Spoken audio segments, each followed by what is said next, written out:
ಮುಂದಿನ ರಾಶಿಗೆ ಬರೋದಾದ್ರೆ ಕನ್ಯಾ ರಾಶಿ ಹೇಗಿರುತ್ತೆ ಏಪ್ರಿಲ್ ತಿಂಗಳ ಭವಿಷ್ಯ? ಕನ್ಯಾ ರಾಶಿಯ ವಿಚಾರಕ್ಕೆ ಬಂದಾಗ ಸೊ ಅವರ ರಿಲೇಶನ್ಶಿಪ್, ಹಣಕಾಸು ಹಾಗೆ ಆರೋಗ್ಯ.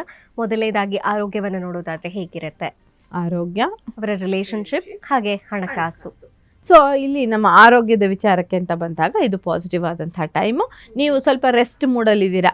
ಅಯ್ಯೋ ಎಲ್ಲ ಆಗಿದ್ದಾಗಿದೆ ಬಿಡು, ಆರಾಮಾಗಿ ರೆಸ್ಟ್ ತೊಗೊಳ್ಳೋಣ, ಯಾರು ತಲೆ ಕೆಡಿಸ್ಕೋತಾರೆ, ಈ ಥರ ರೆಸ್ಟ್ ಮೋಡಲ್ಲಿ ಹೋಗಿದ್ದೀರಾ. ಇರಲಿ, ಈ ಮಂತ್ ನಿಮಗೆ ಸ್ವಲ್ಪ ಭಗವಂತ ರೆಸ್ಟ್ ತೋರಿಸ್ತಾ ಇದ್ದಾನೆ. ರೆಸ್ಟ್ ತೊಗೊಳ್ಳಿ, ಬಟ್ ಮನಸ್ಸಲ್ಲಿ ಥಿಂಕ್ ಮಾಡ್ತಾ ಇರಿ, ಏನು ಮಾಡಬೇಕು ಮುಂದೆ ನಾನು ಅಂತ. ಕೆಲಸ ಇಲ್ವಾ, ಕೆಲಸ ಬಿಟ್ಟಿದ್ದೀರಾ, ಬೇರೆ ಕೆಲಸ ನೋಡ್ತಿದ್ದೀರಾ, ನೀವು ಕನ್ಯಾ ರಾಶಿಲಿ ಹುಟ್ಟಿದ್ದೀರಾ, ಹಾಗಿದ್ರೆ ಸ್ವಲ್ಪ ದಿನ ಬ್ರೇಕ್ ತೊಗೊಳ್ಳಿ. ನೆಮ್ಮದಿಯಾಗಿ ಯಾವ ಕೆಲಸ ನಿಮಗೆ ಸೂಟ್ ಆಗುತ್ತೆ ಒಂದು ಲಿಸ್ಟ್ ಮಾಡ್ಕೊಳ್ಳಿ.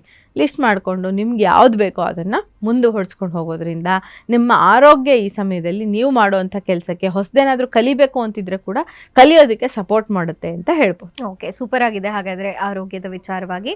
ಇನ್ನು ಮುಂದೆ ಅವರ ರಿಲೇಶನ್ಶಿಪ್ ಅಂತ ಬರೋದಾದರೆ, ರಿಲೇಷನ್ಶಿಪ್ ವಿಚಾರಕ್ಕೆ ಬಂದಾಗ ನಾನು ಯಾವಾಗಲೂ ಏಸ್ ಆಫ್ ಕಪ್ ತುಂಬ ಒಳ್ಳೆ ಪಾಸಿಟಿವ್ ಆದಂಥ ಕಾರ್ಡ್ ಇದು. ಸೊ ನ್ಯೂ ಬಿಗಿನಿಂಗ್, ಹೊಸ ಏನಾದರೂ ರಿಲೇಷನ್ಶಿಪ್ಗೋಸ್ಕರ ನೀವು ನೋಡ್ತಾ ಇದ್ದರೆ ನ್ಯೂ ಬಿಗಿನಿಂಗ್ ಅಥವಾ ಎಂಡ್ ಆಗಿರುತ್ತೆ, ಯಾವಾಗಲೂ ಹೊಸದಾಗಿ ಮತ್ತೆ ಪ್ರಾರಂಭ ಮಾಡಬೇಕು ಅದೇ ರಿಲೇಷನ್ಶಿಪ್ನ, ಆಗತ್ತೆ. ನ್ಯೂ ಬಿಗಿನಿಂಗ್ ತೋರಿಸ್ತಾ ಇದೆ. ಟ್ರೂ ಲವ್ ಸಿಗುತ್ತೆ ನಿಮಗೆ ಈ ಸಮಯದಲ್ಲಿ. ಲಾಟ್ಸ್ ಆಫ್ ಎಮೋಷನ್ಸ್, ತುಂಬ ಎಮೋಷ್ನಲಿ ನಿಮ್ಮನ್ನು ಹೀಲ್ ಮಾಡುವಂಥ, ಎಮೋಷ್ನಲಿ ಸಪೋರ್ಟ್ ಮಾಡುವಂಥ ಒಬ್ಬ ಪರ್ಸನ್ ನಿಮಗೆ ಸಿಗ್ತಾರೆ ಅಂತ ಹೇಳಬಹುದು ಈ ಸಮಯದಲ್ಲಿ ಮಂಜರಿ. ಎಸ್, ಇನ್ನು ಹಣಕಾಸು ಅಂತ ಬಂದರೆ ಹೇಗಿದೆ ಕನ್ಯಾ? ಹಣಕಾಸಿನ ವಿಚಾರದಲ್ಲಿ ಇದು ಕೂಡ ಪಾಸಿಟಿವ್ ಆದಂತಹ ಕಾರ್ಡ್. ನ್ಯೂ ಬಿಗಿನಿಂಗ್, ಹೊಸ ಬಿಗಿನಿಂಗ್ನ ತೋರಿಸ್ತಾ ಇದೆ, ಸಕ್ಸಸ್ನ ತೋರಿಸ್ತಾ ಇದೆ. ಹಾಗೇನೆ ಪಾರ್ಟ್ನರ್ಶಿಪ್ಪಲ್ಲಿ ಏನಾದರೂ ಮಾಡಬೇಕು ಅಂತಿದ್ರೆ ಮಾಡಿರಿ. ಈ ಸರಿ ಪಾರ್ಟ್ನರ್ಶಿಪ್ ವ್ಯವಹಾರ ಮಾಡಬೇಕು ಅಂತ ಅಂದ್ಕೊಂಡಿದ್ದೀನಿ, ನಾನು ಕನ್ಯಾ ರಾಶಿಯಲ್ಲಿ ಹುಟ್ಟಿದ್ದೀನಿ ಅಂದರೆ ಈ ಸಮಯದಲ್ಲಿ ಖಂಡಿತ ಮಾಡಿ.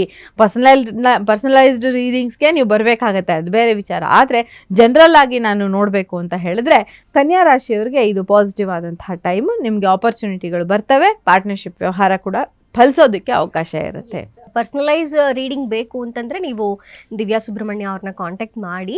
ಜೊತೆಗೆ ಈ ವಿಡಿಯೋ ಕೆಳಗಡೆ ನಾವು ಅವರ ಸಂಪರ್ಕ ಸಂಖ್ಯೆಯನ್ನು ಮತ್ತು ವಿಳಾಸವನ್ನು ಹಾಕಿರ್ತೀವಿ. ಸೊ ಹಾಗಾಗಿ ಪರ್ಸ್ನಲ್ ಆಗಿ ಒಂದು ಸಲ ಭೇಟಿ ಮಾಡಿ ಸಂಪೂರ್ಣವಾದಂಥ ಗೈಡೆನ್ಸ್ ಪಡ್ಕೊಂಡ ನಂತರ ಯಾವ ಹೆಜ್ಜೆಯನ್ನು ತಗೋಬೇಕು ಅನ್ನೋದು ಈಸಿ ಆಗುತ್ತೆ. ಜೊತೆಗೆ ದಿವ್ಯಾ ಸುಬ್ರಹ್ಮಣ್ಯ ಅವರು ಕ್ರಿಸ್ಟಲ್ ಕೋಚ್ ಕೂಡ ಆಗಿರೋದ್ರಿಂದ ನಾವು ಯಾವ ಕ್ರಿಸ್ಟಲ್ ನಮಗೆ ಸೂಟೇಬಲ್ ಆಗುತ್ತೆ, ಯಾವ ರಾಶಿಯವರು ಯಾವ ಕ್ರಿಸ್ಟಲ್ನ ಹಾಕೋಬೇಕಾಗತ್ತೆ ಮತ್ತು ಯಾವುದನ್ನು ಧರಿಸಿದ್ರೆ ನಮಗೆ ಏನು ಬೆನಿಫಿಟ್ಸ್ ಇರುತ್ತೆ ಅನ್ನೋದನ್ನು ನಿಮ್ಮ ಹಾರೋಸ್ಕೋಪ್